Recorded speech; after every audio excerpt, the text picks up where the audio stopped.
Hello everybody and welcome to another Twilight Zone Retro Review.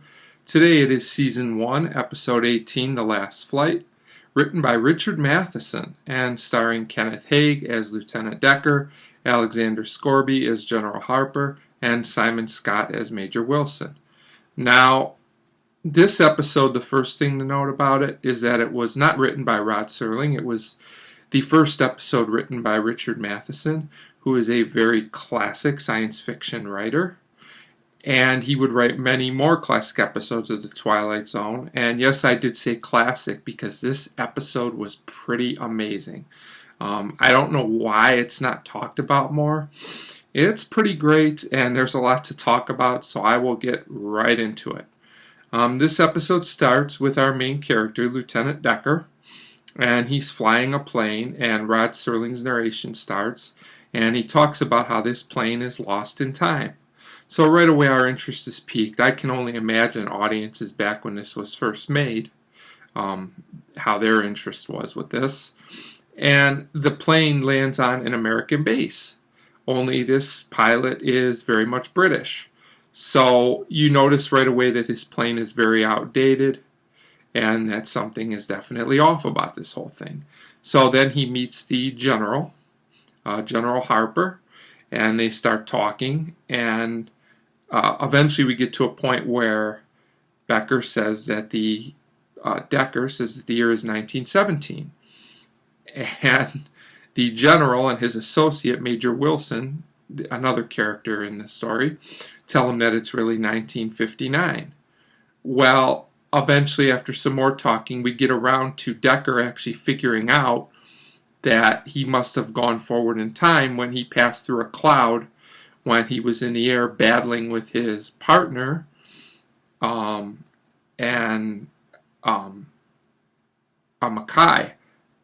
is his name, and that they were together and they were in trouble, which we'll find out in a little bit.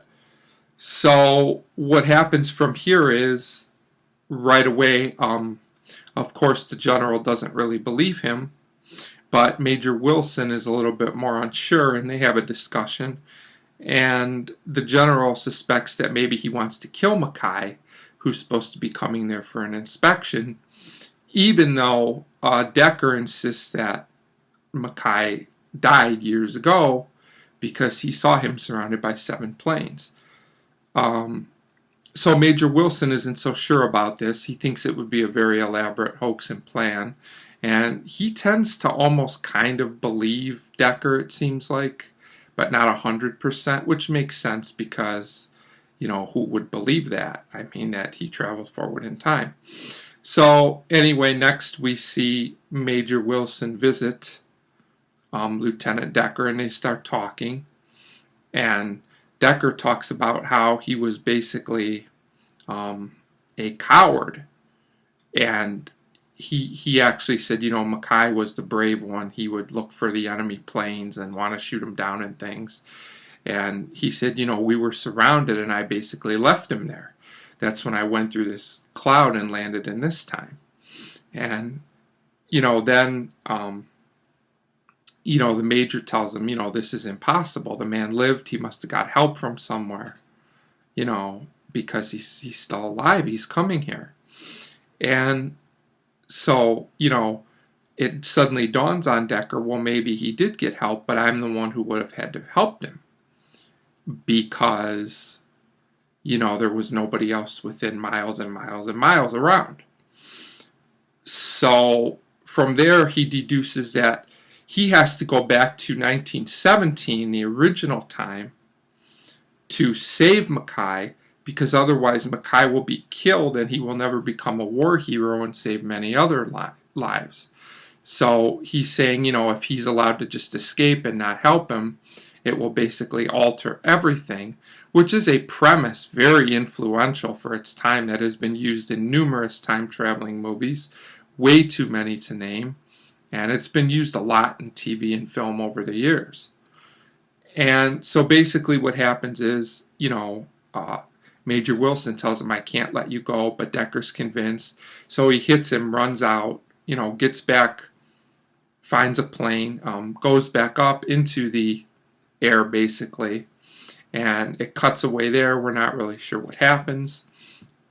We come back to the present, which at this point is 1959. And Mackay does show up. And he is asked right away if he knew this man, Decker. And he says, yes, Decker's the man that saved me. And at this point, the general and the major show him, basically Decker's stuff, that they have it. He says, how did you get that stuff? And they tell him, we better sit down and talk. So basically, we come to the conclusion that Decker did go back and save him and became a hero and not a coward. And he basically saved the future for a lot of people by saving Mackay and getting killed himself.